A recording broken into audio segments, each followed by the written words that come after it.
I got fixed in my eye. So, welcome to Fake Geek Girls. welcome to Fake Geek Girls. All your base are belong to us.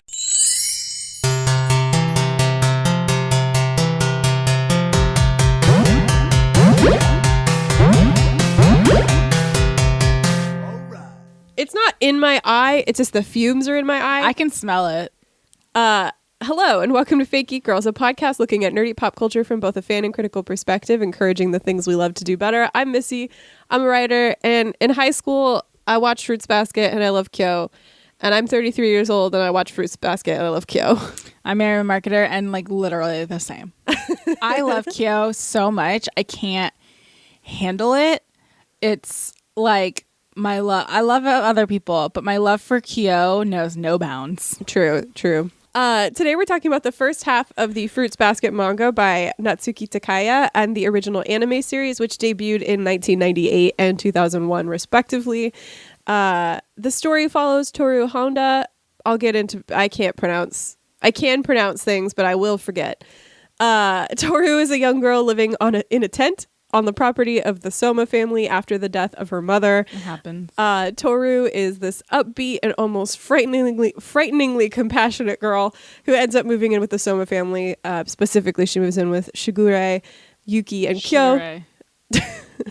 After they find out that she is great at housework, and she finds out that they all have a secret. When hugged by a person of a different gender, cursed members of the Soma family turn into the animals of the Chinese zodiac, plus the cat. You may be thinking, why the fuck are they listening or watching or reading this? It's good. We've done weirder stuff. Yeah. In this first chunk of the manga and anime, a lot happens, but the gist is that Toru bonds with the various members of the Soma family, helping them heal from the rifts between themselves and others thanks to the curse, and from the intergenerational trauma of the curse itself. The Soma family, especially Kyo and Yuki, who form a sort of love triangle with Toru, in turn push her to stop putting everybody else before herself. A couple of notes before we begin. Mary and I are both American, regrettably. And we are coming at this from an American perspective, especially as neither of us are particularly well-versed in anime or manga. Like, I would not say that is either of our areas of expertise. We've watched them. We've read them. That means nothing. I have, I think if you stopped a random person on the street, we've watched more manga than that, or we've watched more anime than that person. If you ask, like, a random nerd, they've probably watched more than us. So when we talk about cultural context or we make claims about like quote unquote culture, we are speaking primarily about American culture because that's what we know. While we can totally read articles about misogyny or queer culture in Japan, and I in fact did read a couple of articles for this episode. We can read articles, but that's not the same as living it. Also, for the sake of simplicity, we'll probably be using the American method of referring to people, i.e. Toru instead of Honda. And our pronunciations will probably be off, although honestly, thank God for the second Fruits Basket animes, because I do not want to hear Shigure pronounced like Sugar Ray ever again. I was really confused when she kept calling Yuki Soma. I was like, oh yeah. What? Why him Soma but Kyo? Because I think she met Yuki first. So Yuki is Soma and Kyo is Kyo. Also, please note that because we are only discussing the first part of the story, I have made deliberate choices about how I'm referring to certain characters to avoid spoiling Mary or anybody else. Please don't correct me. I did things with a deliberate purpose. We're always deliberate here. That's not true. We're always deliberate. In this case, I was deliberate about the words that I chose. So speaking of terminology, I think before we get into like the story, which we'll get into that as well, I want to talk about some terminology with regard to anime and manga, especially since they're not our strong suit. And I think the genre and demographic of Fruits Basket can tell us a lot about what the goals of the story are. So I first, before we get into anything else, want to talk about Fruits Basket as a part of its genre of shoujo manga. Shoujo manga is aimed primarily at a young female audience. Unlike YA fiction in the US, there is an intentional, as opposed to assumed, gendered component to shoujo. So in America, when we talk about YA fiction, we're talking about fiction for a young adult audience, irrespective of gender, even though there is a gender assumption that YA fiction is about girls, which has more to do with the expectations for who is a reader in American culture as opposed to other places in the world. However, when we're talking about manga, shoujo manga is specifically targeted at young girls, and shonen manga is targeted at young boys. And they have different plot elements too. They have different plots, different themes, totally different elements that make them not necessarily distinct genres, but distinct markets. They're targeted at different demographics in different ways. There are also specific manga for young adults, as in people who are 18 to 25, which is something that we don't have as much of here in America. Those are called josei for young women and seinen for young men. So there is a distinction between young adult, like the way that people think a young adult is in the US, but are often mistaken in terms of demographics. So like when we say young adult, we're talking about a demographic of readers from like 13 to 18 or even 13 to like 21. But when you hear young adult, you think more like 20 to 25. It's all very confusing. It is very confusing because these are like marketing demographics. They're not meant to be genre. When I think of young adult, I think of younger than that. Right, but that you also are immersed in young adult reading. If I just said, oh, he's a young adult, what age would you think he was? I'd say early 20s. Exactly. Yeah. Because I don't associate adults with teens, so that does make sense. Yeah. So shoujo can come in any genre, although romance is very popular. And after 1975, self-fulfillment, so like growth and like becoming the person that you want to become, became one of the predominant themes of shoujo manga. So in 2D, this is a quote from 2D Boys, 3D Desires, a critical fan's primer to romance, sexuality, and gender in shoujo manga, anime, and otome video games, which is by Katherine M. Randazzo. Who writes, these demarcations aside, the manga I will be discussing in this independent study fit somewhat clearly into the shoujo label, and for good reason. Otome games are commonly based on the more straightforward shoujo series, that is to say, the series that more strictly adhere to the genre's tropes. Along with having a very distinct style and visual language, another point of note about shoujo manga is that, as Paul Gravett mentions in his book Manga, 60 Years of Japanese Comics, the genre also delves into surprisingly deep themes in comparison to their male-oriented counterparts. Quote, Tales of school... Why do I have such trouble with this word? Tales of schoolgirls, unlucky in love, can veer into heartfelt and ultimately life-affirming exposés of bullying, depression, lesbian attraction, self-harming, parental abuse and divorce, pupil-teacher scandals, I can't talk, suicide attempts, even conspiracies to blow up the school. This is crazy. That's a lot. Yeah. So much like YA fiction as we know it in the US, shoujo manga may be seen as frivolous or shallow, but it also tends to weave elements of serious storylines and real-life experiences into its more fantastical or romantic plots. It loves to just be like, oh, you think you're having a good time, right? You think you're having a good time? Just kidding. Let's fucking destroy you. You can see this demonstrated in Fruits Basket, where the concept humans turn into animals is quite silly on the surface, but throughout this manga are stories about intergenerational trauma, abuse, grief, and so on. Like it's in fact quite serious, even as it is also very funny. This essay also points out that there are gendered expectations for shoujo versus shonen manga as well. Shoujo tend to have deeper themes, whereas that's not an expectation of shonen. Sounds like shonen is the frivolous, shallow. I think, and this is when we get into like one of the sticky parts of me not being Japanese, is I can't talk about like I simply don't know what the concept of these stories is in Japan. I know that like the concept of an otaku, like an obsessive fan, if I remember correctly, is like it would be shameful in Japan to be called an otaku, whereas it's like almost a badge of pride here in the US. And so I don't know if like in the US it's perfectly normal for children to read YA fiction, right? I don't know that it is as like okay in Japan. So it might just be that all of this fiction is seen as frivolous and not just shoujo specifically. But again, I'm speaking as a total outsider to not only anime and manga, but also just entirely a cultural outsider, because I don't know anywhere near enough about Japanese culture to make that kind of claim. But I think it is also worth noting that a lot of times, anything for young girls is seen as frivolous. Yeah, that's why I say that because it just always feels like if it's for girls, then it must not be as legitimate. Like this is not the same, but like emo bands, whereas they're just as legitimate as bands that like men like, or they are like just as much as men. They just don't. No one says it. Are seen as like boy bands essentially, Right. and like I hate this idea that because a lot of women like something makes it whatever. Yeah. It pisses me off. Yeah, and I don't know. Like again, That's an American. Yeah, from a thing. from a culture standpoint, I simply don't have enough information to say what the perception of shonen manga or shonen anime is in Japan. But I wouldn't be surprised if there is a gendered component to it. But I am not widely read enough, nor am I Japanese to say like shonen is definitely more immature than shoujo. I can't say that. That doesn't mean that shoujo is inherently better, right?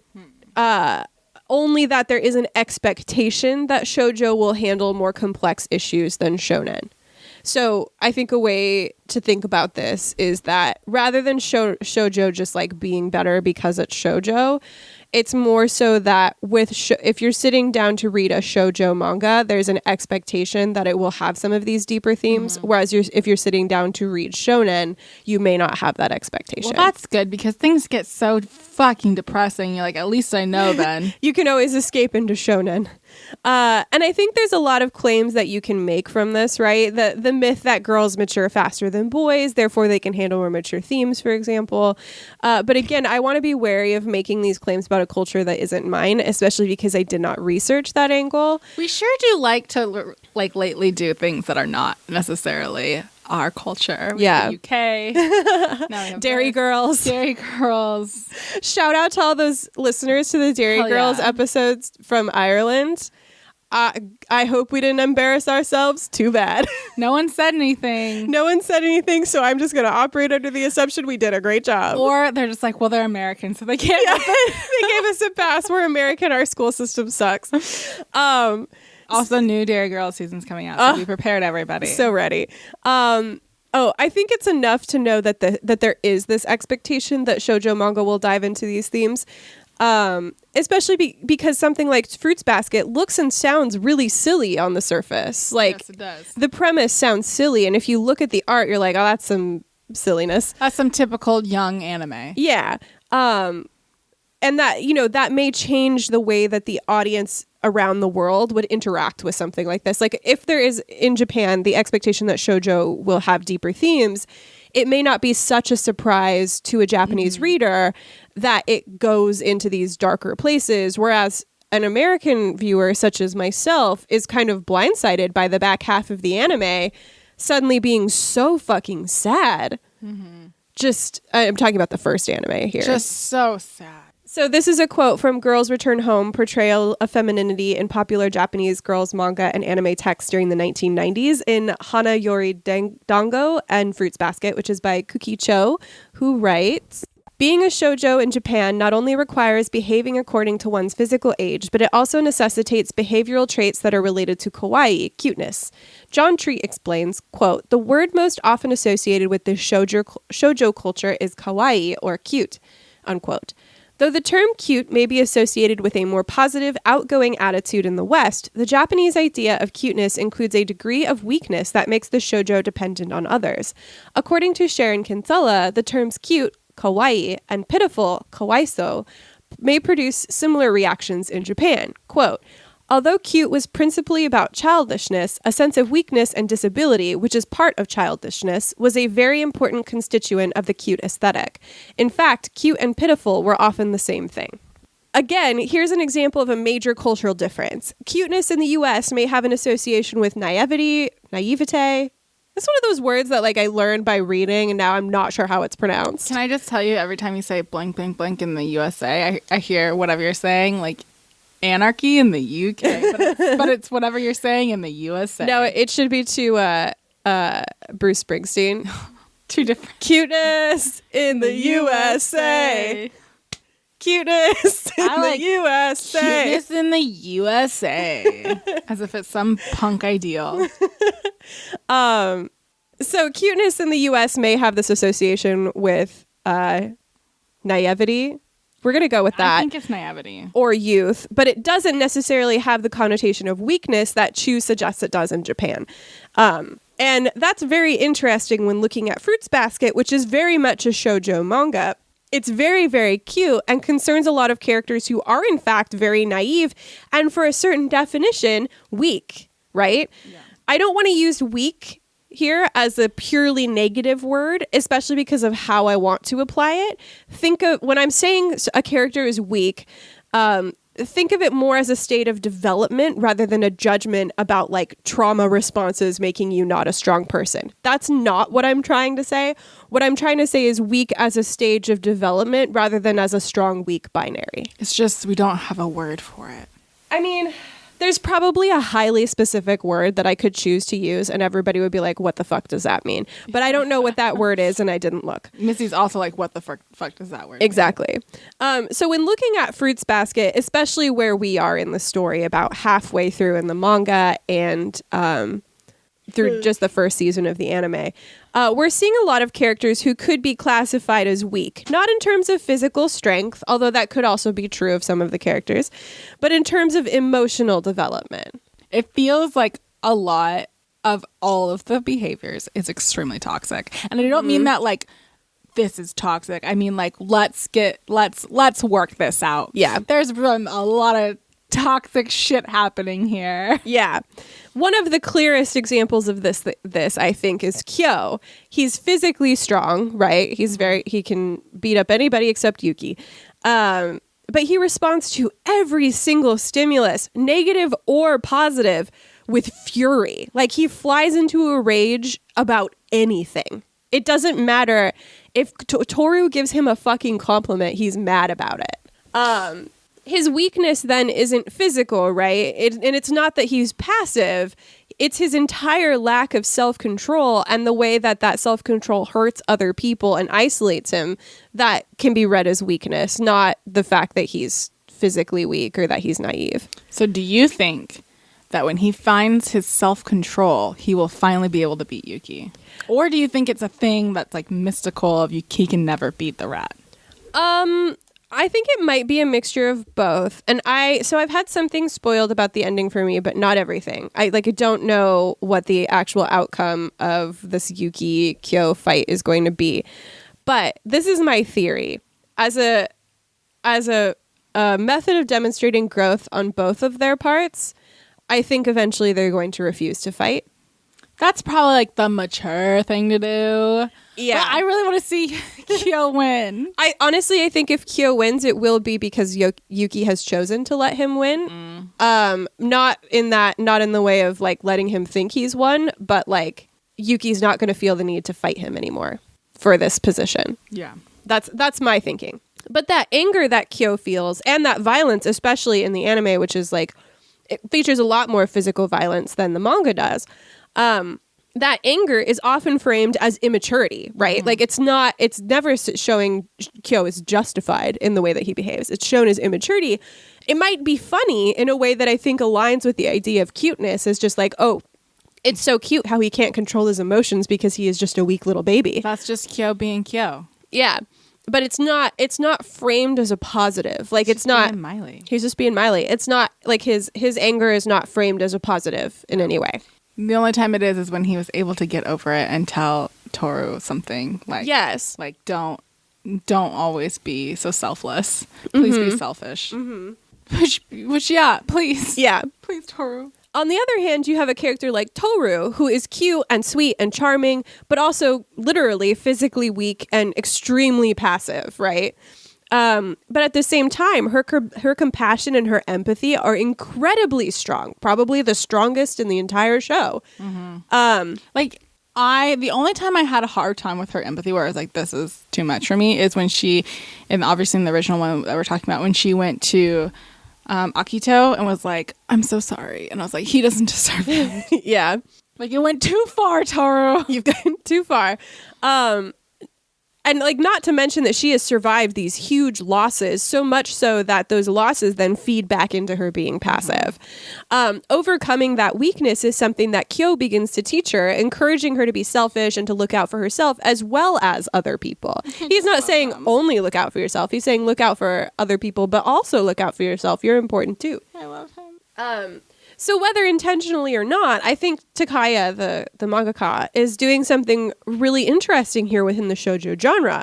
It's like Fruits Basket is an examination of the, like, quote unquote weakness side of cuteness, often showing that weakness is a step on a journey elsewhere rather than a permanent state of being. So did you also have the experience of like watching Toru now and being able to point out like what you're doing is toxic?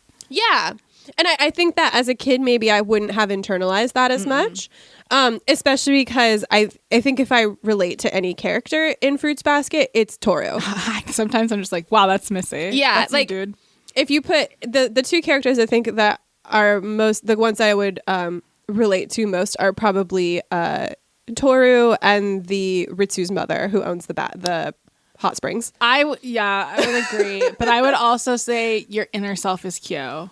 Yeah, I could see that. Yeah, your inner self is Kyo. I feel like when I was growing up watching it and like seeing Toru, I definitely grew up with a mother who was told me like being nice will get you further in life, and like to always be nice, you know, your manners are important and to be selfless. And like I grew up feeling that way and like striving to be that. So I see Toru and I was like, yeah, that's what I should strive towards. And now that I'm an adult, I'm like, niceness gets you nowhere. It is the kind thing to do and you do it because it's the right thing. But like having to unlearn all that stuff is really, really difficult. So I can't even imagine the work Toru is going to have to put in. We'll talk more about toxic positivity later. But I think that even before like toxic positivity was something that we talked about in like the mainstream, I think that this anime is talking about toxic positivity without talking about toxic positivity.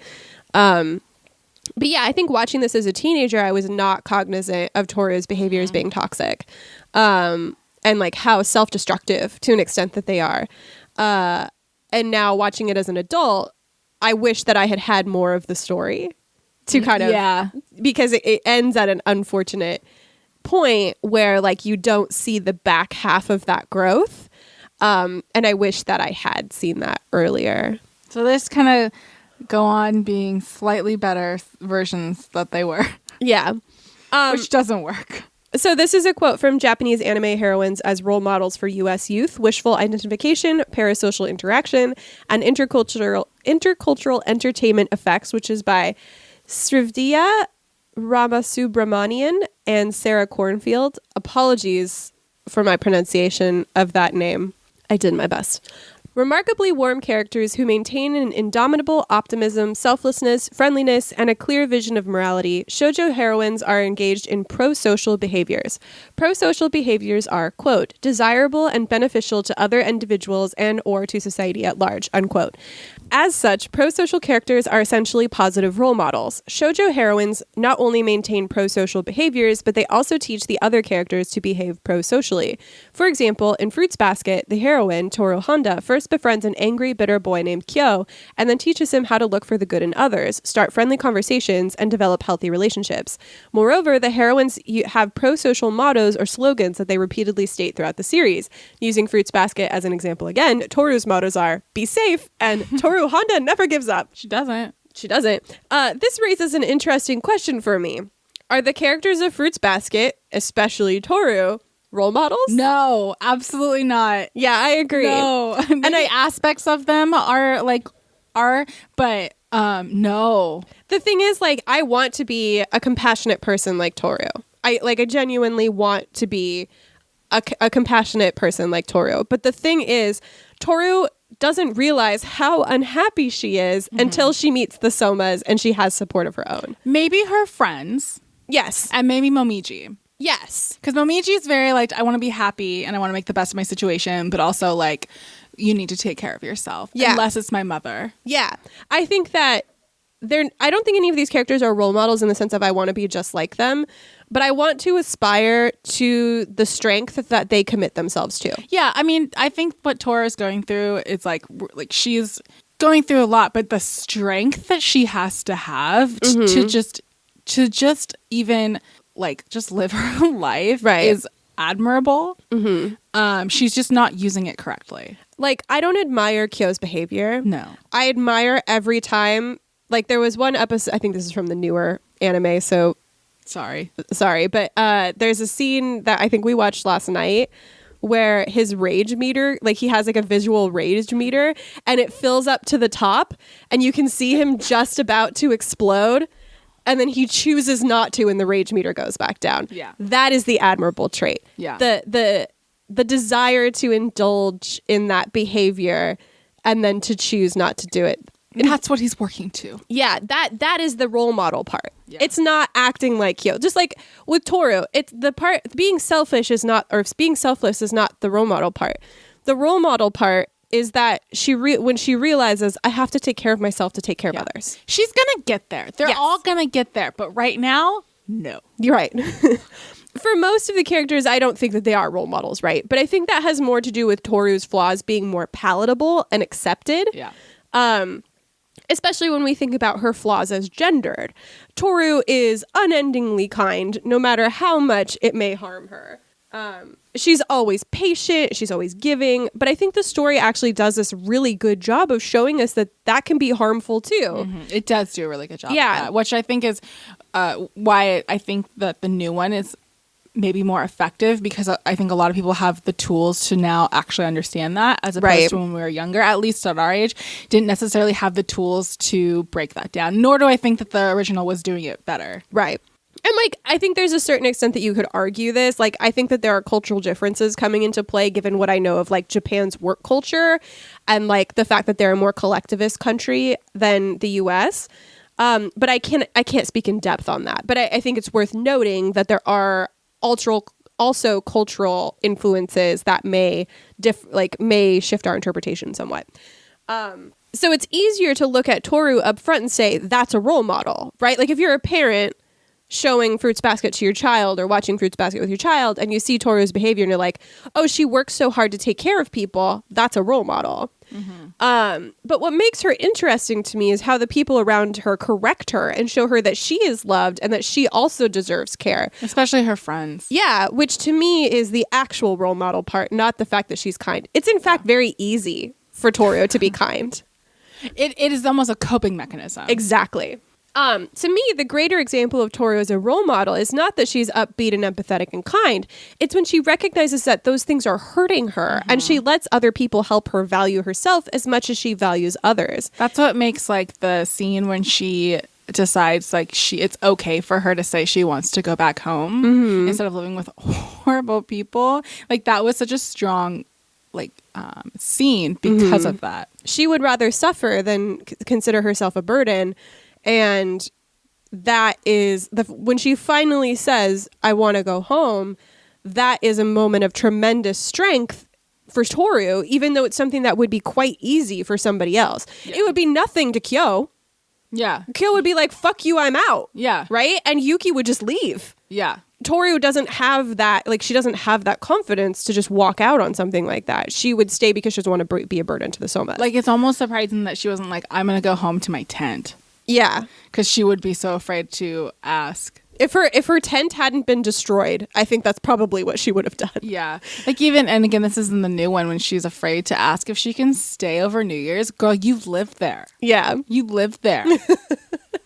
That behavior, her ability in that moment to say, no, I want to go home, that to me is admirable. And that is very hard to do when your coping mechanism is to be as useful and helpful and unburdensome as you can. This is a quote from 2D Boys 3D Desires, a critical fan's primer to romance, sexuality, and gender in shoujo manga, anime, and otome video games by Katherine M. Randazzo. I now realize I already said that full title, so going forward, I'm going to refer to it by the short title. Following basic shoujo tropes, Yuki falls into the category of the typical bishonen discussed in the first section of this IS, androgynous with wide doe eyes and an acute sense of fashion. Yuki is a mysterious, enigmatic figure. The girls all want him, yet he pushes them away, which makes them want him more. He may seem like an quote-unquote icy prince, but in fact he is surprisingly kind, offering to take in Toru upon finding her living illegally in a tent on land owned by his family. Moving in with him and his mature and suave cousin Shigure Soma, Toru also meets Kyo Soma, a tsundere, more information in glossary, or more information to follow in our description, who is the black sheep of the Soma family, or more appropriately, the outcast cat of the family, as Toru soon finds out. I've realized that for those of you who have read A Court of Thorns and Roses, Yuki is Azrael. So just to introduce some more new terms that we can use as we continue, Bishonen refers to an androgynous, fashionable young man. This particularly applies to Yuki, whose gender presentation and whose gender hangups we will discuss more later. The term tsundere refers to a hot-headed character who displays warmth over time, which applies to Kyo. That's my favorite, favorite trope. Tsundere is, like, the term itself isn't necessarily gendered, but it is disproportionately a trait associated with female characters. So Kyo is Nesta. So the two main love interests in this story, Yuki and Kyo, have characteristics that are associated with women or female characters. Yuki, like Bishonen, you could, I guess, loosely like associate it with like a term pretty boy in English. And tsundere, he's tsundere. I always get tsundere and yandere mixed up.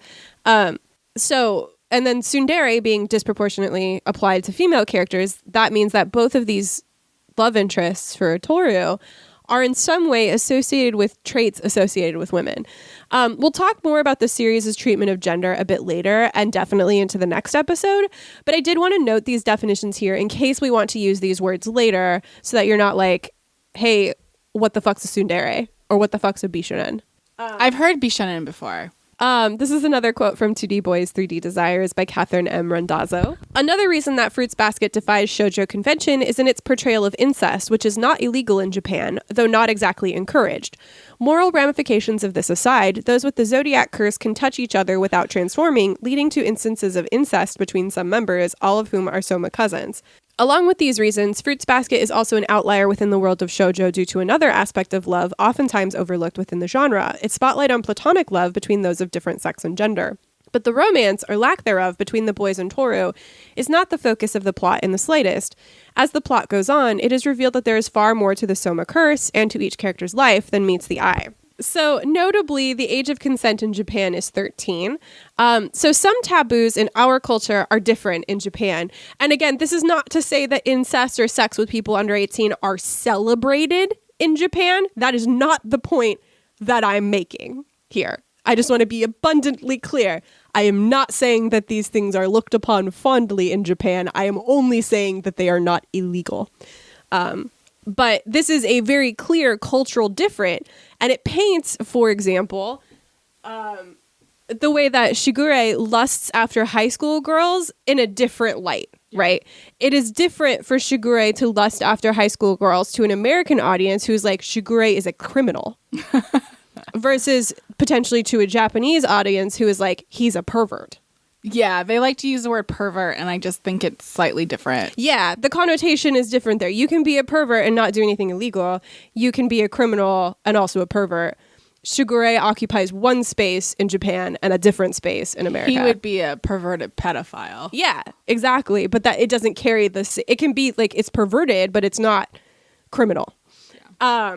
He's still a pervert, but the way that the lust reads is different depending on your cultural context. So the relationships between characters in the Soma family read as taboo to us in the US, right? We understand that many of the Soma family are in relationships with one another, even though they are like blood relatives. That's illegal in the US. You can't do that. It's not illegal in Japan. So while it might be taboo, it's not criminal. It's just kind of like, ooh. Okay. Again, it reads differently depending on cultural context, and I wanted to acknowledge that here because when we look at something from outside of the culture it was created in, we're going to bring our own baggage to it, and therefore the way that we read a character like Shigure is quite. Now I did it. It sounded like Sugar Ray. It's easy to fall into that being an English speaker. Yeah, I think in Japanese the emphasis is on she, so it's like Shigure Shigure, rather than Shigure. You gotta get the gre. Yeah. But there's more to the portrayals of relationships in Fruits Basket that may read as unusual even, in a Japanese context. That platonic love is just as valuable as romantic love. That's not something you expect to see ever, let alone in shoujo, which is known for being, primarily a romantic genre. And this is something we will talk more about in our second episode as we get to the second half of the series. But having deep and loving but platonic relationships between people of different genders is fairly unusual for shoujo and for much of American media. It's just not something you see that often. You might see, a story about deep and abiding friendship between women, because women are allowed to have those kinds of relationships. It is very rare to see it between people of different genders. I mean, one of the greatest romantic comedies of all time is built on this premise, When Harry Met Sally. One thing one American media that does it really well is Kissing Booth. She does not get with her best friend. When it's between two men, it's usually a comedy. Like the film I Love You Man is a lot better than anybody gives it credit for.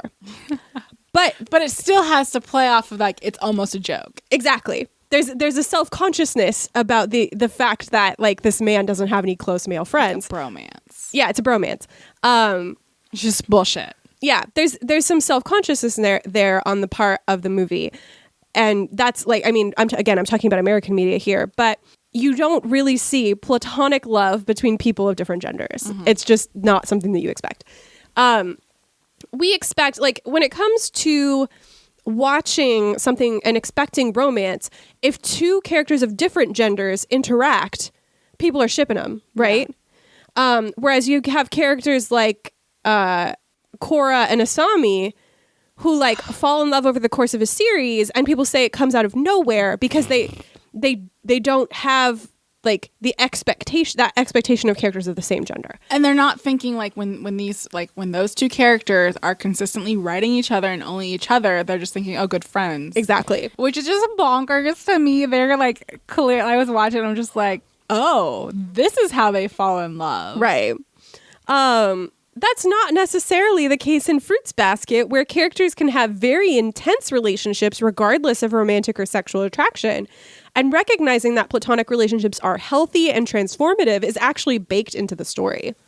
I think that's what makes Fruits Basket so satisfying. Of course I want there to be romance. I want them all to kiss, but the love they currently share is still really satisfying. And I'm not the whole time I'm not oh my God, when are they going to kiss? It's more everybody needs to kiss because y'all love each other, and it doesn't you just truly love each other, and I don't miss that romance.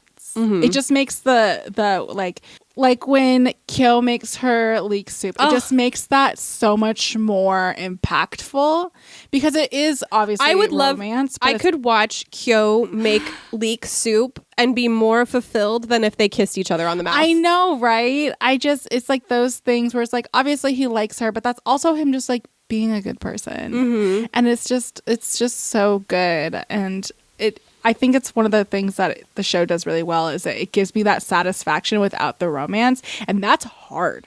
Yeah, especially for an American viewer. When you think about I can say just in my own life that of course my marriage has been a transformative experience for me, a deeply loving and transformative experience for me, a person who said love wasn't real.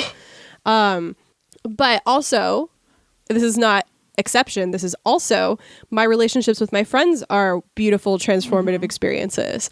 And I think that's something that Fruits Basket gets, that not every piece of media does this well. A lot of times it's my friends are great, but, or my marriage is great, but, and it's no. How about, and? Yeah. Have you considered and? Yeah. Because all of these different relationships can be radical and transformative and beautiful. Yeah. And that's, I think, what Fruits Basket excels at. Yeah, I agree. So now I want to switch gears a bit to talk about binary gender and gender play within this series. Here we go. It's there. It's there. Fruits Basket has a really interesting relationship with gender. That's it. That's the episode. On the one hand, it relies very heavily on gender binaries, and if not biological essentialism, meaning the belief that personality traits and interests stem from a biological source. So if not biological essentialism, then at least a sort of assumption that men are like this and women are like that, right? Men are always the perverts, never the women. Right. Even though they're like lusting after Yuki. Right. But then again, as we mentioned above, there's also some breaking down of that binary, not only in Kyo being a tsundere and Yuki being bishonen, but also in characters like Ritsu. Now, we're going to talk more about Ritsu in our next episode because of things that haven't happened yet. So just put a pin in Ritsu. He'll be back in the next episode. There's also Momiji. I love Momiji. Wearing the girl's uniform, being mistaken for a girl. And again, Yuki. So this is another quote from Girls Return Home, which is by Kukhee Cho, who writes, "Interestingly enough, it is not the female characters who exhibit and define what ladylike femininity should be. Rather, more often than not, it is the male characters who embody feminine physical traits such as pretty faces, slender bodies, and the aforementioned graceful mannerisms that place the female subject as inferior to the male. In shoujo texts, being effeminate does not detract from the male character's appeal. Instead, it only enhances his charm and social status. As a matter of fact, the female subject is put in a lesser position because she is not able to perform femininity better than the male characters. As Judith Butler notes about gender construction, quote, identity is performatively constituted by the very expressions that are said to be its results, unquote. What Butler claims is that the performance aspect of one's gender is itself the process of constructing one's own gender identity." We talk about Judith Butler a lot, but this is kind of as we should. The core here is that gender is not an innate thing that comes out of your body. Gender, you're not necessarily born with it. Right. Gender is constructed. It's performed. The way that I am a woman is different from the way that somebody else is a woman. And that source of womanhood, that feeling of womanhood is something that we create as part. I mean, we could bring in Deleuze here because why the fuck not? I am not a woman. I am womaning. Yeah. Right? Kind of this kind of Deleuze. Deleuze. When he's right, he's right. It's true. So again, why he comes up so much because we're right. And now that I've grasped it, I'm never going to shut the fuck up about Deleuze.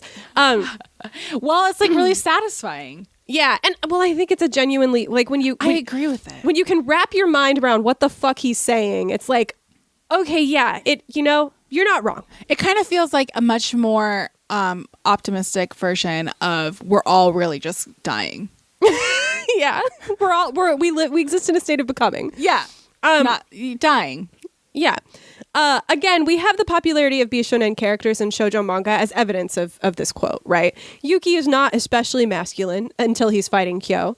But people like that about him. Mm-hmm. He's handsome to the characters of the story, despite appearing more feminine than a character like Kyo. And notably, people seem especially attracted to Yuki when he wears a dress for the cultural festival. I just did not get this. Why they find him so appealing? Yes. Listen. I mean, I saw that photo of Oscar Isaac in a skirt and I said, yes, sir. Like, maybe it's just like, obviously, like I'm not attracted to Yuki. No.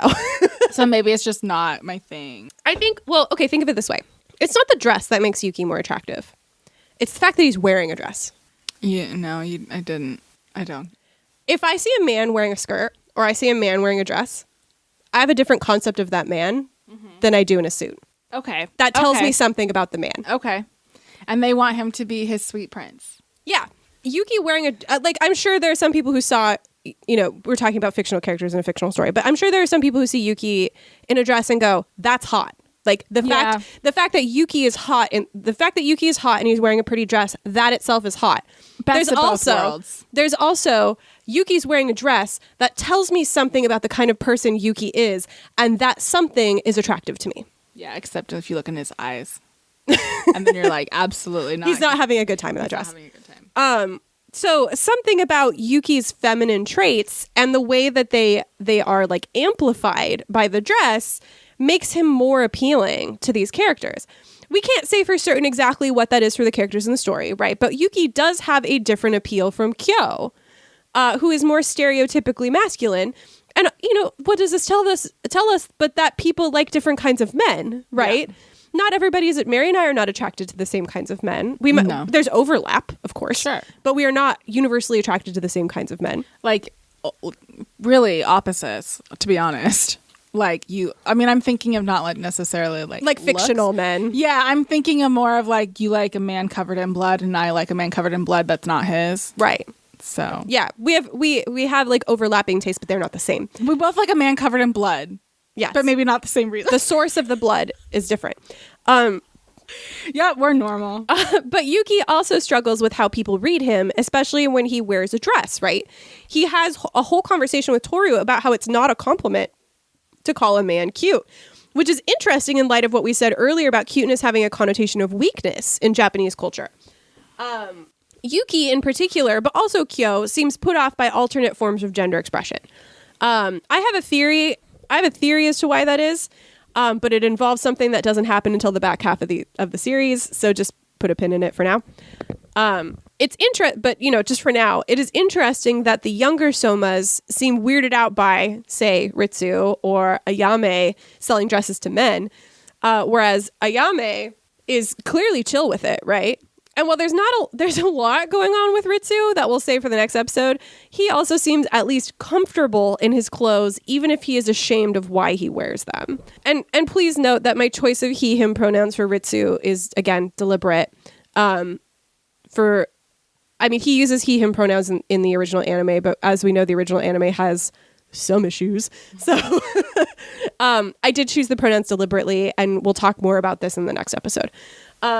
This is a quote from A Man Who Can Experience His Feelings, Fruits Basket, Toxic Masculinity, and Mental Health by Katie Randazzo, who writes, Toru is the positive female figure in Yuki's life, offering alternative forms of masculinity and how she helps Yuki get over some of his own ingrained biases. When their classmates force him into a dress for the school's cultural festival, accentuating his androgyny, Toru notices how beautiful he looks. Yuki feels emasculated by being forced to cross-dress. He tries to change his clothing, but Toru convinces him that being cute is not a bad thing for boys. As her mother used to say, it means I love you. And I think that moment is like the beginning of a transformation for Yuki, where he comes to realize that the things that he doesn't like about himself that are associated with femininity are not things that he has to hate. Mm-hmm. Because I don't think Yuki comes off as, I think Kyo's self-consciousness is he wears it on his sleeve, right? Sure does. He can't hide a single emotion. He's incapable of it. He's constantly blushing. He's constantly lashing out.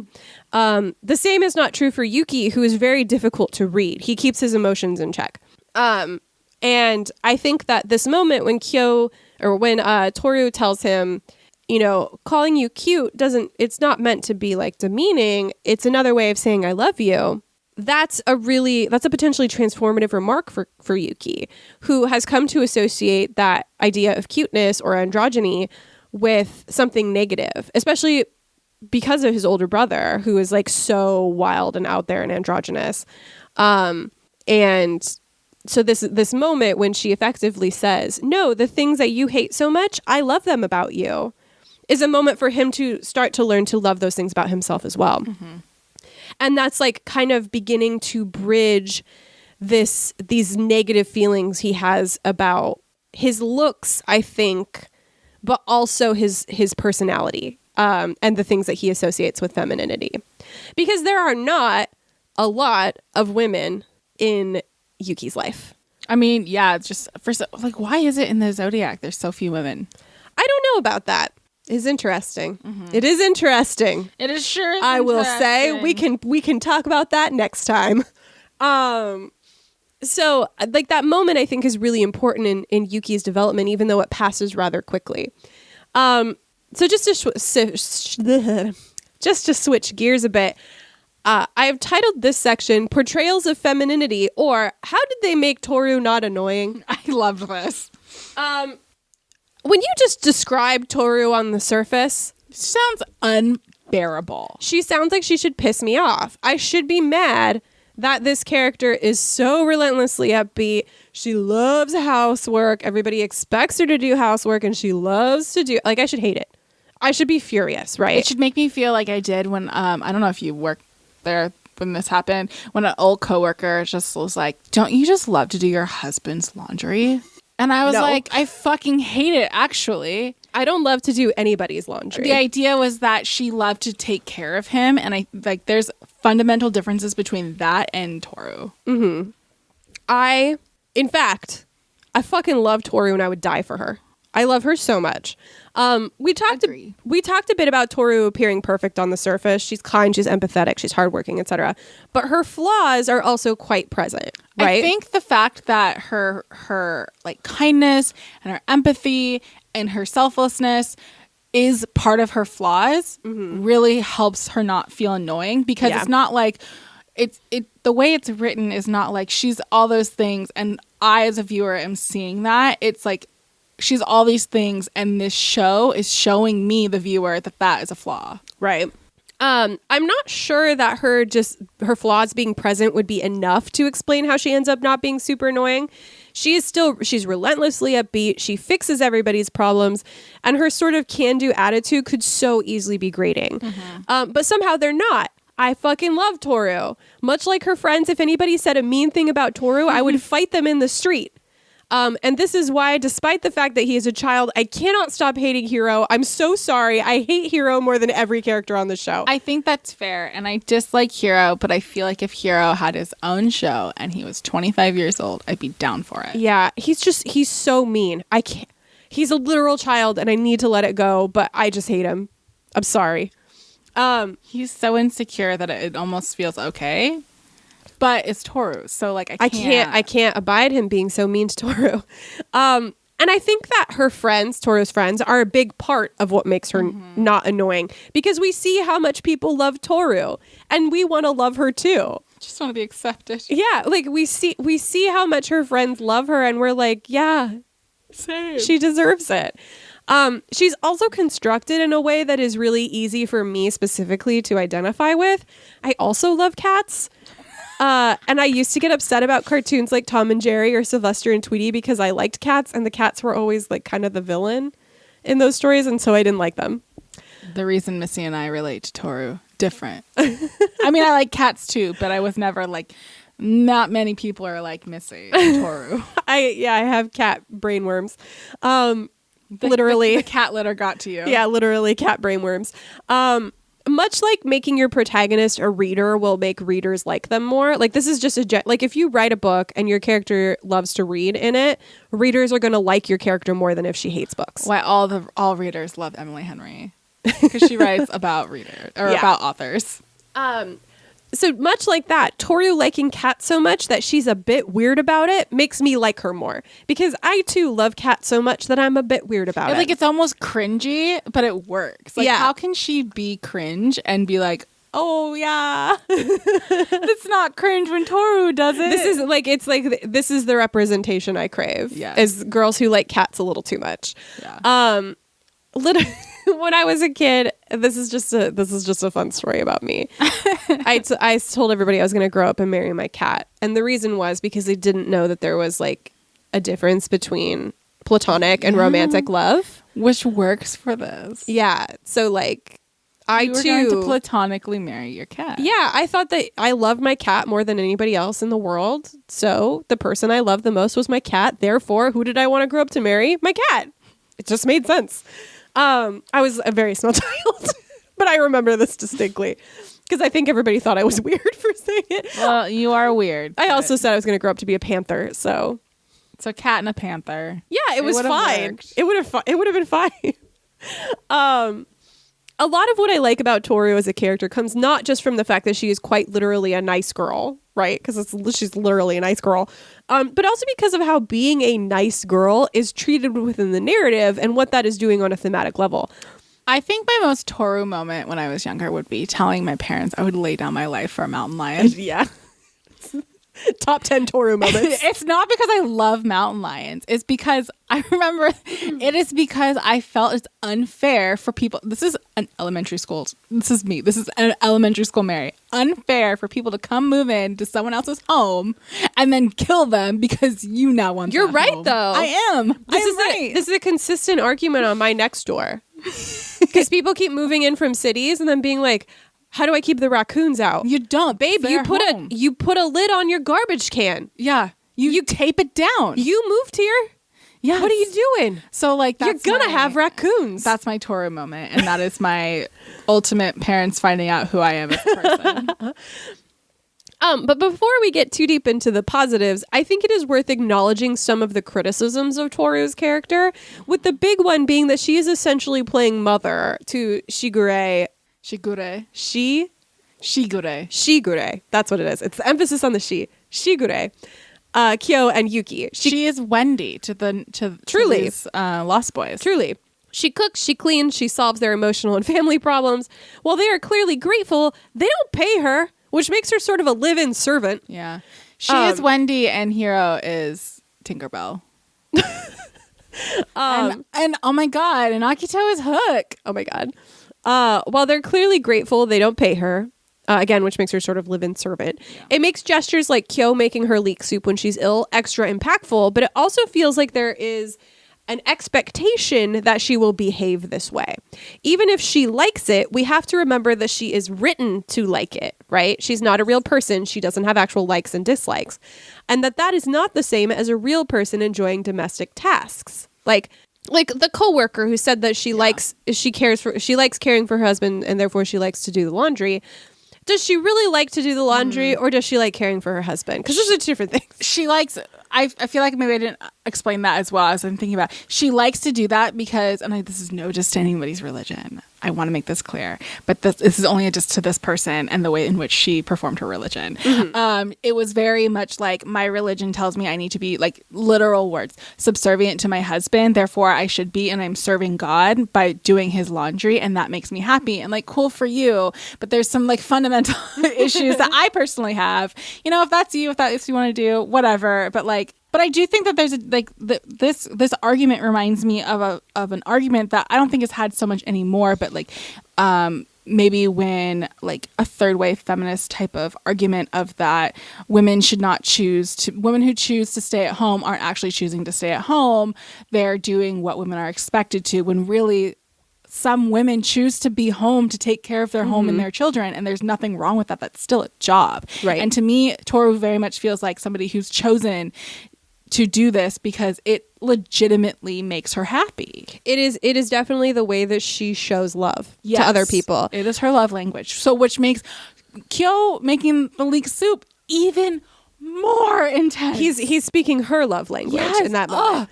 The thing is that like Toru is constructed in this way, and there is a gender element to what's going on. And as much as like, again, I'm a person who does a lot of housework and who likes to cook, and that's part of my way of demonstrating love. I fucking hate it. Yeah. Now I have a lot of gendered housework hangups as a person, just coming from the way that I was raised. So me coming late into life and learning to enjoy cooking, not as a gendered expectation, but as a way of demonstrating love, was like genuinely important to me.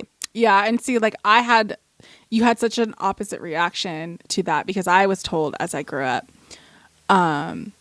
if you don't learn how to cook, you'll never get a man. Like my dad literally my dad is a good dad. He's not a bad dad. I don't want this to make it sound like he was abusive or like emotionally abusive, but he would say to me, if you don't learn to cook, no one will date you and you'll end up like your aunt. Oh my God. Which only made me be like, well, I guess I fucking hate cooking, don't I? Yeah. Whereas Missy was like, I need to get over this. It's the healthy thing to do. I'm like, fuck that. I'll find someone to cook for me. Yeah. Well, I mean, if you can find somebody to cook for you, that's ideal. Yeah, I think my argument was, and it was a legitimate argument, and I still stand behind it. If someone doesn't want to be with me because I can't cook, then I don't want to be with that person. Yeah, no, that's legit. Yeah, that's legit. Like, let's not. What are you doing, Dad? Yeah. But the thing I want to like make clear is that I Toru as a character resonates a lot with me, the way that she behaves. But I also want to make clear that she's a construct, and therefore she doesn't have a complex relationship with housework and gendered expectations the same way that I do. And so when I, on the surface, see a woman who is just dedicated to housework and who shows love through housework, and everybody expects her to do housework because she's a woman, I'm a little critical of that. Yeah. So this is another quote from Girls Return Home, the essay by Kukhee Choo, who writes, both Hana, Yori, Dango, and Fruits Basket feature a female protagonist who enters into the male protagonist's household as a housekeeper or maid. Though exhibiting domestic devotion to prove themselves worthy of acknowledgement by the male protagonist's families, the females endure domestic drudgery and even violence inflicted upon them. So put a pin in this idea because some of what I want to address here is better served in the second episode. But it's true. Toru is allowed to live with these boys initially because she is playing the role of housekeeper. Mm-hmm. It's through that initial role that they get to know and understand her, and it's the role that she continues to play. She nurtures people through cleaning and food and caring for children, even though she herself is a child. Did she start out not as a good cook? Am I remember that correctly? No, I think she was a good cook from the beginning. Okay. Especially compared to whatever they were eating before her. And she does experience violence, maybe not as much as some of the other characters, but she is attacked and she experiences not just violence, but gendered violence from Akito specifically. So this is another quote here from the Girls Return Home by Kukhee Choo. So this is a quote from that essay. Akito is jealous and obsessed with Toru because he feels that his relatives pay more attention to her than to him. He lurks behind Toru's every move for an opportunity to find fault with her. In the final anime episode, Toru visits the main Soma household where Akito resides. Although she tries to emphasize with Akito's painful destiny, he ends up brutally attacking her. Akito grabs Toru by her hair and pushes her body down as if to make her kneel. The other two Soma members, Yuki and Hattori, try to stop Akito by holding him back, but Akito does not let go of his grip on Toru's hair. However, she does not resist and appears to be submitting through bowing. This evokes a sexualized imagery that is commonly associated with adult manga. As Allison explains, the relationship between female submission and sexual violence is a common theme in manga texts geared toward mature women. Quote, women, of course, is primarily what and who men attack, and the construction of femaleness is based on this position. Unlike men, they do not, often cannot, run away, and despite being attacked, they typically do nothing to defend themselves, let alone try to fight back, unquote. How smart was it for them not to have Kyo go into that meeting? Kyo would have died. Yeah, it would have been a bloodbath. I don't know that this encounter between Akito and Toru is meant to be sexual, as in I don't think that anybody, Akito included, is getting any kind of sexual gratification out of it. But it is absolutely gendered. And I think the author here is talking about this kind of positioning of woman on the floor, man grabbing her hair, sexualized in the larger context of manga, not necessarily in this, but it is evoking the image, a sexualized image, even if the interaction itself is not sexual. And because sex is often gendered with men in the dominant position and women in the submissive position, even though this encounter is not sexual, it is using sexualized visual language to communicate something. I have a question. And this is kind of going into the next anime. There's two parts to this question. First, do you feel that Akito is much more feminized in the new anime? I am not going to answer that question. Okay. Well, then I don't know if you can answer the next one, because I was going to say, do you think that this dynamic will change because of that? I am not going to answer that question. Well, fuck. Sorry. I think so, yes. I know too much. Okay. Is what I'm going to say. Well, damn. Yeah. So Akito in the scene, who's the masculine figure, he resents the intrusion of this woman onto what has, until this point, been a largely masculine space.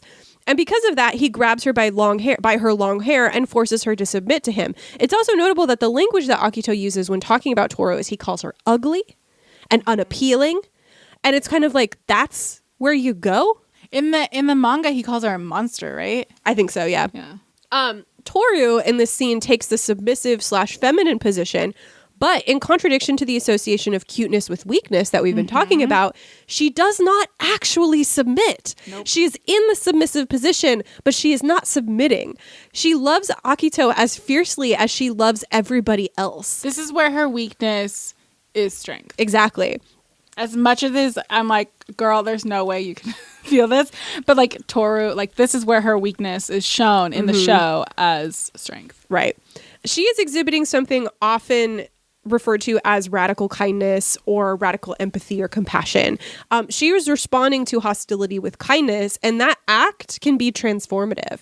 Has Akito ever experienced affection or love from somebody not obligated to love him? I mean, at this point, I'm thinking no. Yeah. And so there is potential for this interaction where Toru refuses to hate him and in fact chooses to love him, there's potential for that to be a transformative moment. I think so. I think especially when you take that moment, I feel like that's happening. And then in the manga, when Kyo is talking to Akito about how Toru essentially accepts him, and Akito starts like trying to change the subject and be like not listen to him, because this idea of like acceptance and love that she can give to essentially this monster, like that's scary for him. Well, Akito only knows how to get affection through fear. Yes. Everybody is afraid of Akito. Yes. He does not know how to love.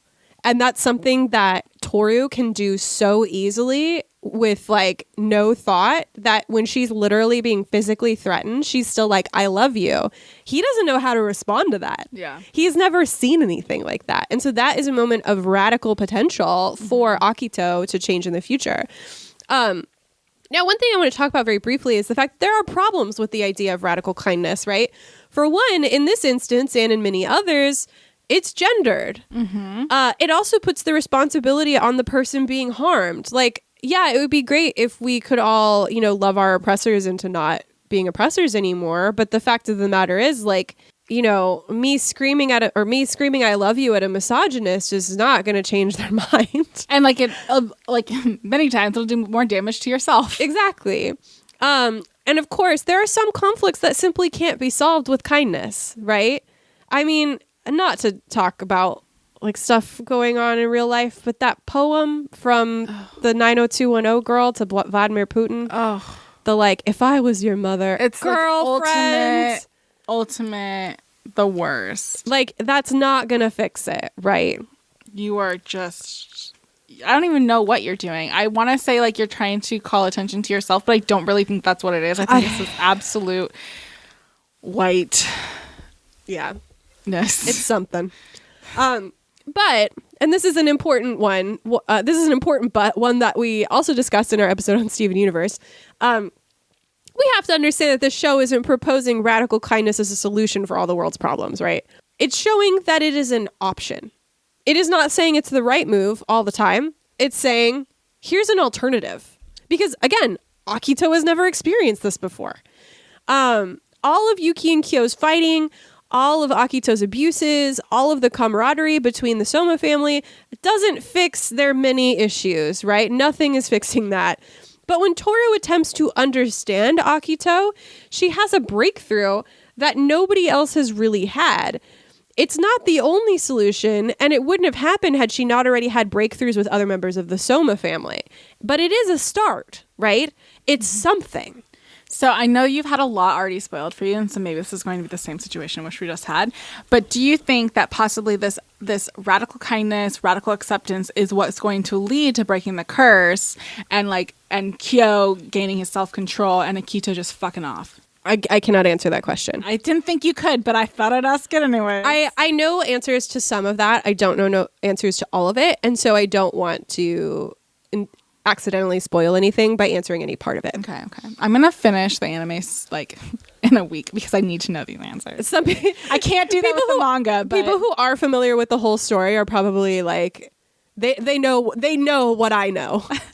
And they're like, okay. I'm going to have to, there's no way I can read the manga that fast. I'm going to have to watch the show. The manga will take me literally every moment in which we have. Yeah. But I can do the anime. Yeah. Much like Steven Universe, again, this is a show for children and for young adults. Huh? Cedar Universe. The problems and solutions are complex, but typically less complex than we expect of adult fiction. So it is actually okay, in my opinion, for Toru's radical compassion to solve or begin to solve this problem. It is presenting an alternative option, not saying that this is the way forward in all circumstances, right? It's not saying that radical compassion from, a 16-year-old girl is going to solve world wars. But I do like this idea of radical compassion being a mature way to deal with something. Yes, I agree. I think that is radical on its own. And I think that it's a fine line, but I think that the idea of cute and weak very much can be tied to this radical compassion and kindness and acceptance, and that's bullshit. Yeah. So here's another quote from Girls Return Home by Kukhee Cho, who writes, When Toru realizes that most of the cursed Soma family members have been rejected by their own parents, she is able to empathize with their pain. Having lost both her parents through illness and a car accident, Toru understands the importance of parental love. She gives the Soma family members a feeling of yasuragi, or comfort, which enables them to open up and emotionally rely on her, even Akito, who has been rejected by his own mother. As Libra claims, quote, "A woman through motherhood becomes the most indispensable person in the household," unquote. Toru's role as a mother wins her unconditional support and devotion from the Soma family members, which resembles that of mother-child relationship. So, obviously, this story was written with Toru, a young girl, in the role of the protagonist. We do not have evidence for what it would look like if instead it focused on a young boy instead of a young girl. But notably, none of the young boys in this story take up this mothering or nurturing role that starts to heal everybody. Maybe because they are themselves trapped in this cycle of trauma, but also, I think, because the expectation is that boys are not nurturing. Now, I don't believe that that's true because there is some biological element to boys that makes them incapable of nurturing, right? I think we know. I don't believe in biological essentialism. And through Toru's influences, Yuki and Kyo do start to show nurturing traits, especially toward Toru.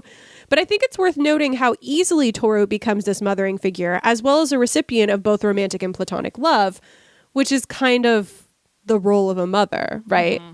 Mm-hmm. Now, the thing I want to make clear is that while it is frustrating to have a character slip into this role because of gendered expectations, that doesn't inherently make the character bad, right?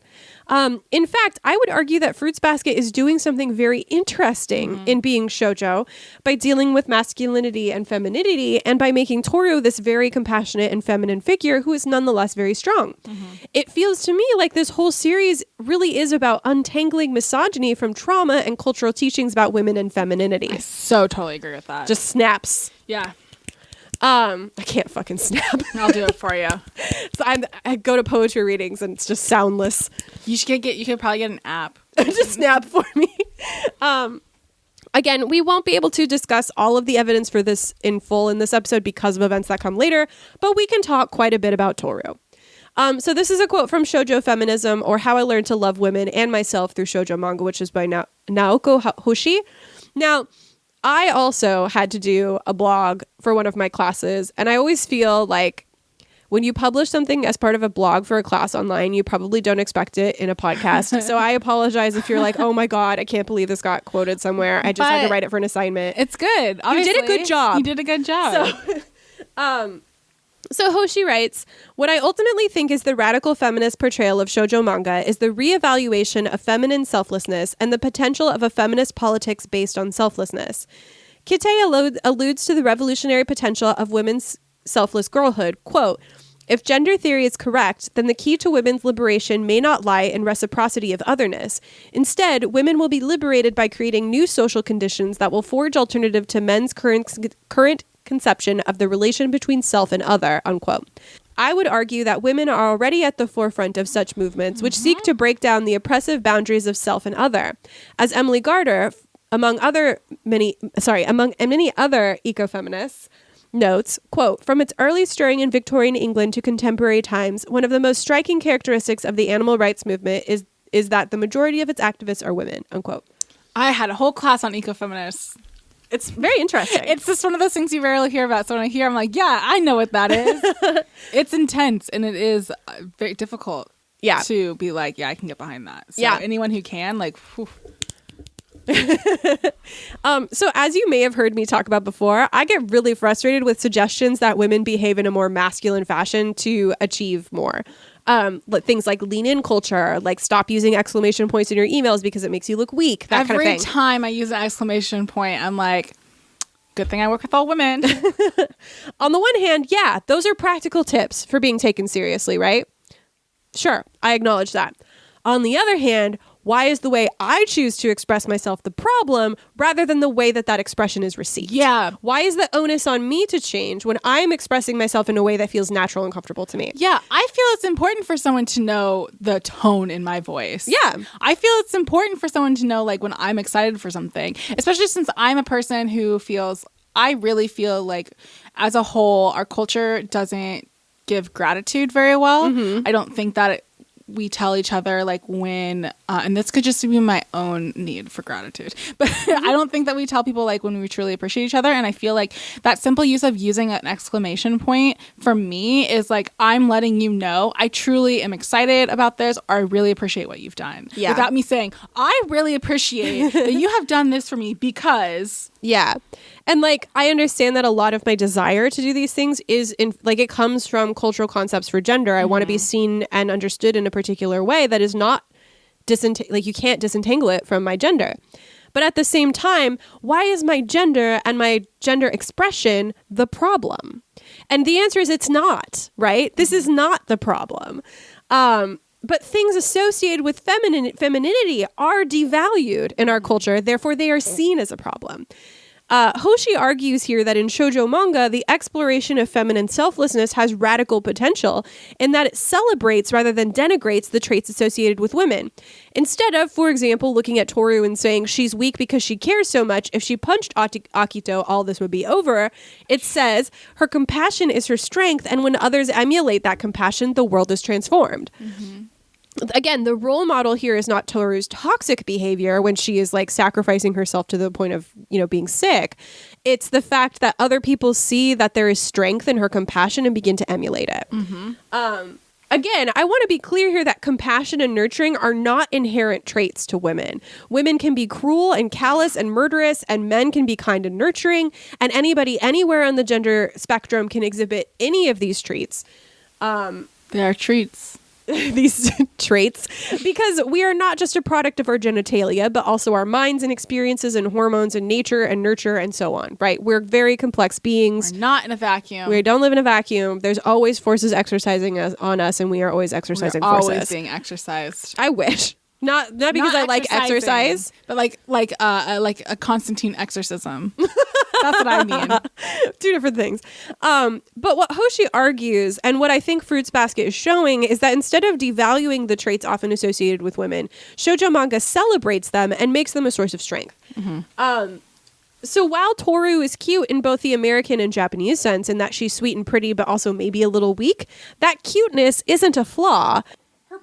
Her perceived lack of strength is itself a strength. It just looks different from how we would normally understand the word strength. This is another quote from that same essay, Shoujo Feminism, or How I Learned to Love Women and Myself Through Shoujo Manga by Naoko Hoshi, who writes, "Feminine selflessness is not necessarily about literally losing yourself, but about understanding that being a human being is a necessarily social endeavor in which the boundaries of self and other are socially constructed and thus permeable.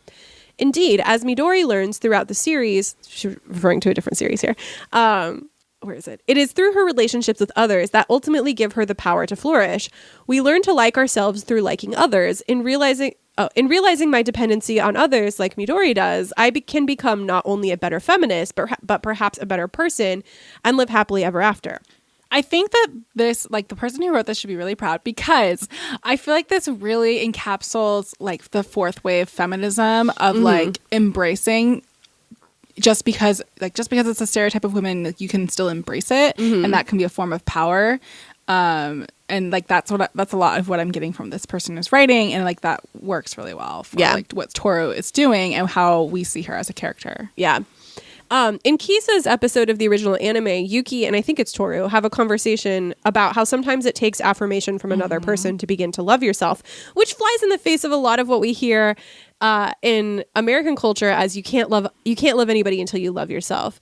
And like I understand the logic behind that, but like I just said, gratitude is important. Yeah, I have a lot of love for other people, and throughout my life I did not have a lot of love for myself. That doesn't mean that the love I experienced for other people wasn't true. It just meant that like I still had some steps to go on my journey. Well, it's also like it simply is easier to build yourself up when other people are saying it too. Right. When you have nobody telling you, it's more difficult. So maybe it's not that you need that, but that it's imperative to get to that point sooner. You need some social approval to some degree to appreciate your characteristics. And what Hoshi is suggesting here is that humans are social creatures, and the characteristics exhibited in shoujo manga encourage social behavior. In that earlier quote from Srividya Ramasubramanian and Sarah Kornfield, they identified these behaviors as prosocial, right? They encourage us to communicate effectively, and to work with people rather than against them. That's a key piece of shoujo manga. And again, Hoshi is arguing that rather than seeing these things as childish or as weak, we can see them as immensely beneficial ideas and behaviors, and that they have genuine transformative power. They're not the solution in every situation. They are not the answer to all of the world's problems. But like, if we all behaved and were willing to grow as the characters in Fruits Baskets grow, and that we start to realize that the things that are easy to us are harmful, and if we push back against them, then we become kinder, more empathetic, and more social beings. That is, like, if everybody got that, the world would be a better place. Yeah. It's not that easy, and I don't think Fruits Basket is arguing that it's that easy. It is, in fact, quite hard. Yeah, I think that's showing how difficult it really is. Yeah. But at the same time, like, it's showing that that potential for change is there and that it can really be transformative. This is a quote from Honda Toru and the Strength of Nurturing, which is by Caitlin Moore, who writes, since that talent is something that is considered to come naturally to girls rather than throwing punches or swinging a sword, audiences tend to discount it as an actual strength. They don't consider that empathy is something learned rather than inborn, nor take into account that it's quite literally text that it is a skill that takes a lot of conscious effort to learn. It's a pernicious cultural belief that leads to female-dominated caregiving professions like early childhood education, social work, and elder care to be underpaid and underappreciated. Toru never gives up on those around her, which takes an unbelievable amount of determination. I think this is, like, when I think back to my mom telling me, like, you get further in life by being nice, I think this distinction is where she lost this idea, and something, like, moving forward with my future children will be important. Of, like, it takes strength to be nice, and it is not always easy, and you can learn from that, and you will get further as a person, and therefore, like, emotionally through life by being kind, by choosing kindness. And it's hard. It's not easy. As instead of being what Toru is trying to get past, of, like, being kind because you are submissive is not the right word, but that's the only word that's coming to my mind right now. But, like, there's a distinction there, and I think that's that lesson my mom was trying to teach me lacked that. Not that I think she literally didn't have the tool to understand that, and be able to, like, instill that in me. And so, like, when I hear nice gets you further in life, I have that automatic, like, ugh. But when I hear it this way, it's very much like, yeah, that's empowering. And this echoes a lot of what we've already said with regard to these traits not being innate, right? Like, it's not like people are born kind or unkind. That is created in some way, wherever it comes from. That's what we believe. It's just not. It's not something that you're just born with. But I like what Moore adds here, which is that these are skills that must be learned, and it takes work and effort to do so. Toru has learned to do these things, and she teaches those around her through her example. Did you have something to add there? No. Okay. My note was, yeah, I love Toru. I was like, this is why I love Toru. If Toru was just innately positive and compassionate, she would be uninteresting, right? It would not be. It's not interesting to watch a person who's just naturally good at being good. Yeah. It's the fact that she is those things despite her circumstances and the pain that she has endured that does make her endearing. It's just, like, I think it is easier for her to be kind than maybe for Kyo to be kind, but that doesn't mean that it is easy for example, Toru to respond to Akito or Hiro with kindness. Like, she's hurt by those things, and she still chooses to be kind in response, and that is the strong thing. She's not oblivious to hurt. No. She's oblivious to a lot of things. Well, and that's why when she, in the manga, at least when she goes to ask to see Akito, she asks to go alone and not tell anybody. Like, that's if she was oblivious, she'd be like, come on, everybody. Nothing wrong here.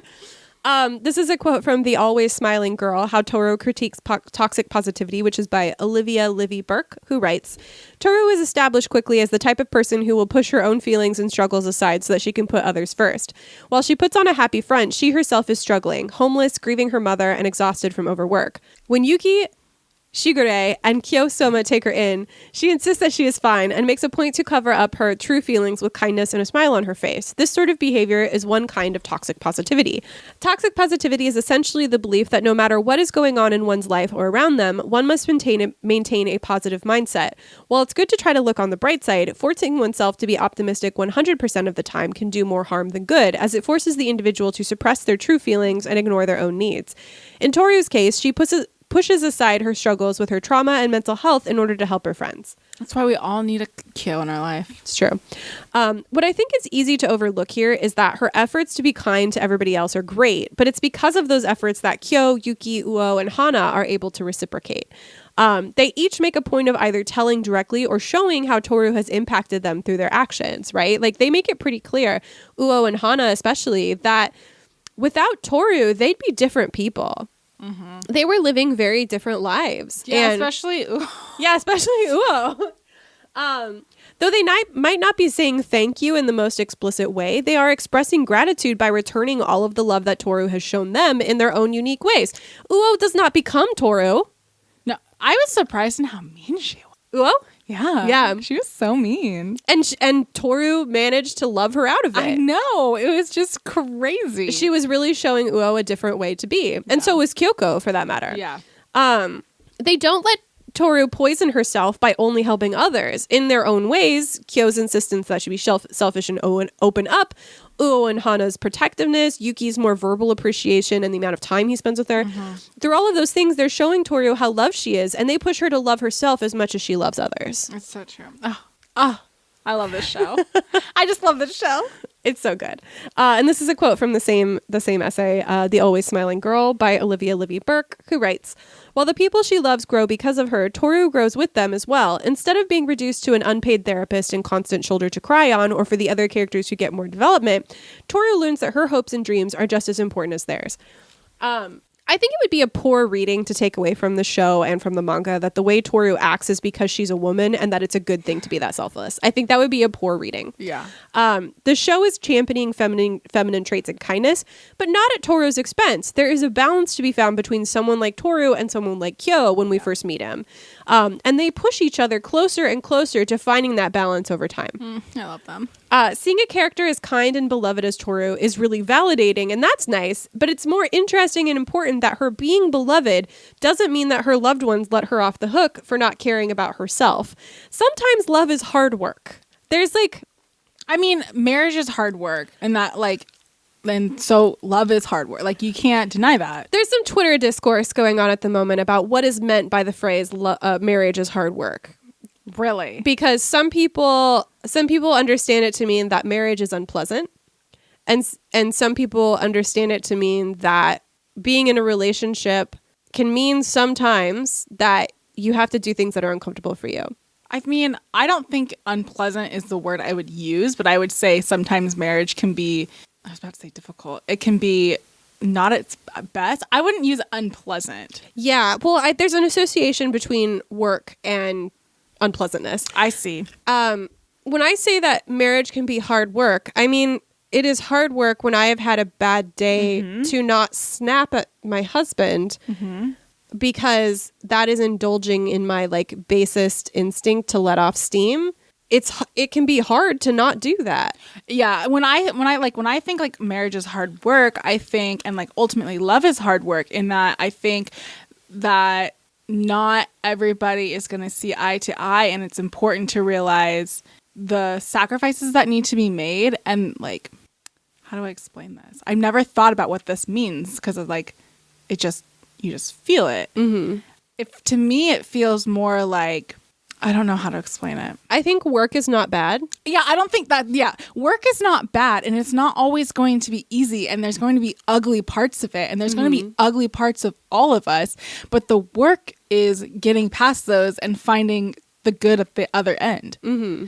And without that ugly, sometimes you can't get to the good. It's not always easy to love somebody, and it's not always easy to be loved either. Mm-hmm.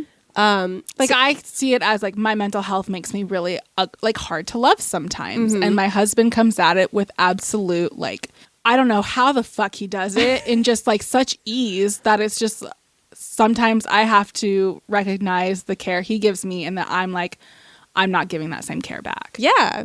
And I think that is something that this anime and this manga is showing really effectively, is that loving people can be quite difficult. Not just the idea of loving, right? It is easy. It's not easy for everybody, but like me feeling love toward my husband is in fact quite easy. I can do it without thinking. Me loving my husband enough to curb my worst impulses, the impulses that feel most comfortable to me, the indulgences that feel most comfortable to me, but that are harmful to people around me, my desire for self-destruction, curbing those is work. And like when we were talking about, the characters in the show, like Kyo, for example, has to learn that his tendency toward rage can be hurtful. And like that's his natural response to things. I feel like Kyo. That's his natural response to things is to react with rage. And the work for him is to curb that. Yeah. To curb that instinct. For Toru, it's easy to love.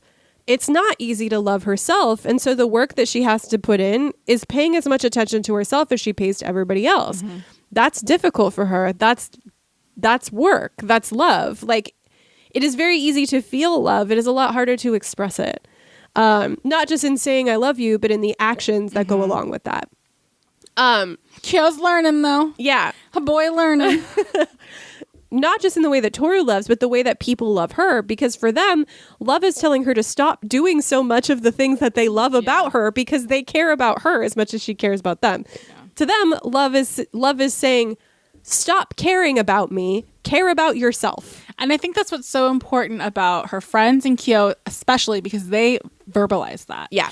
Yuki is really good at verbalizing and like acting out like I will care for you. Whereas, and her friends do that as well, but especially Kyo is very good at acting out like, no, this is what you need to take. Sometimes Kyo says things in a way that are like, I mean, this is just Kyo.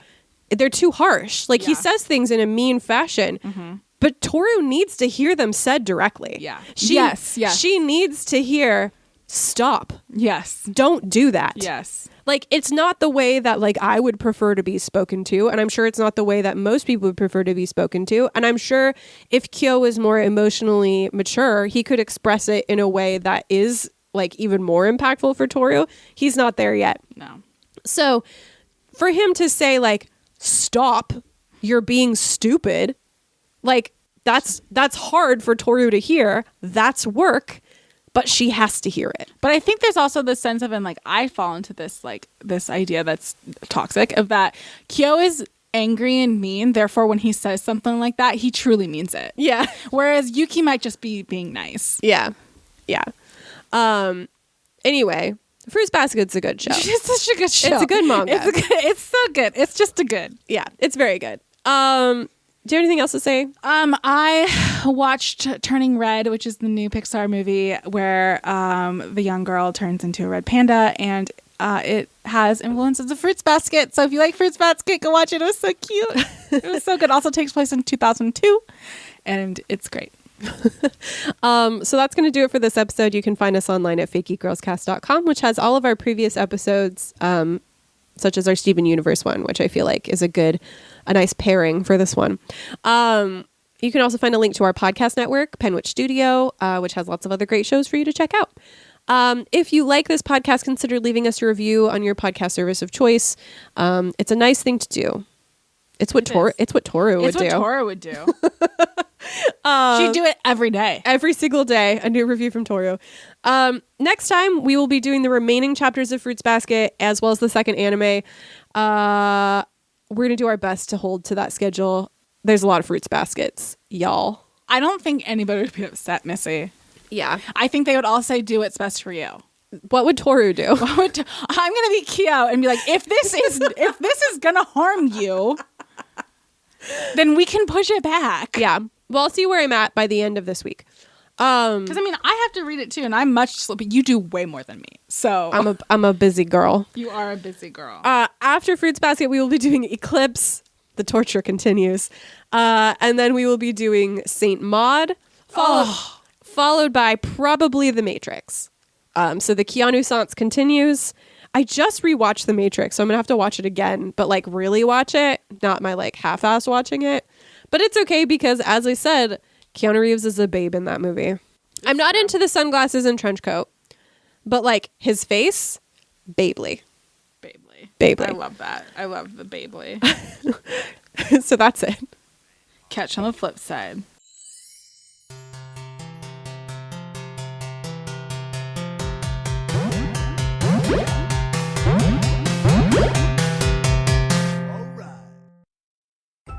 We live on a placid island of ignorance in the midst of black seas of infinity, and it was not meant that we should voyage far. And yet here we are, in defiance of Lovecraft, laughing through the darkness. The Lovely Craftians is an all-ladies Call of Cthulhu actual play podcast with horror, humor, and no small amount of chaos set in an occasionally familiar modern-day Chicago.